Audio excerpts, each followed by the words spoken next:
Hi. Good morning, ladies and gentlemen. I'm Willie Sejo.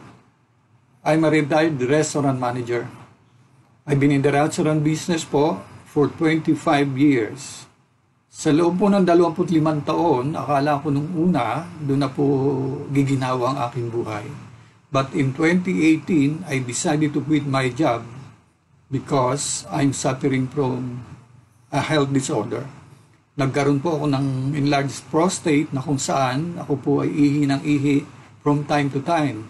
So, nahihirapan po ako makatulog, nahihirapan din ako na magbiyahe, and at the same time, hindi ako makagawa ng aking mga gagawin.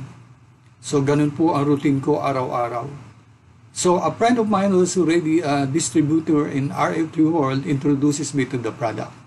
Kaya po ako napunta rito. Noon pong una, ako po ay skeptical dahil hindi po ako naniniwala sa ganyang mga product na pahid-pahid lang.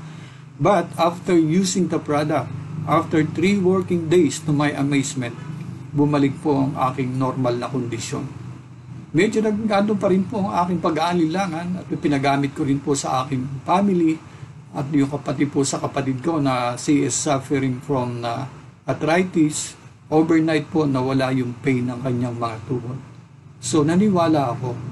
So, in 2019 po, nagkaroon ako ng tsansa na makapunta ng Malaysia. So, sinadya ko po yung headquarters po ng RFT World sa Malaysia.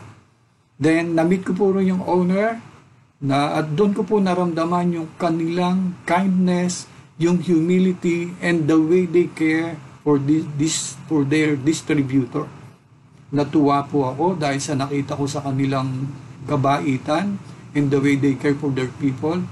When I came back here in the Philippines, I am more determined to do the business.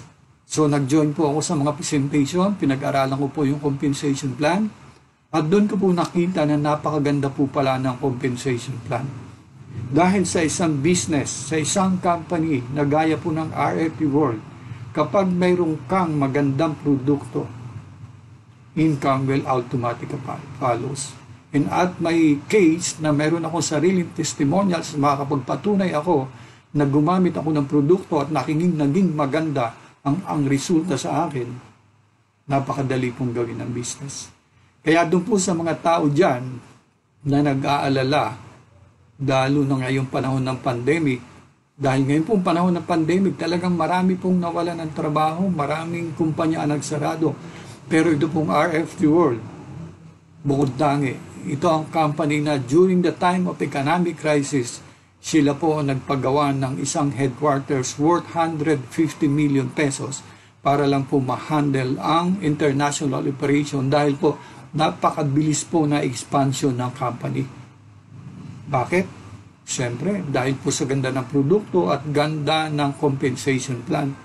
Kaya doon po sa gusto at maragahanap po ng pagkakakitaan, lalo ngayong pandemic, try RFT World and you will see the difference. Ang kailangan nyo pang gawin, embrace the industry, pag-aralan nyo, and be consistent in doing the business. And I'm pretty sure you will achieve success in a short period of time. Try it so that you can believe it. Thank you so much.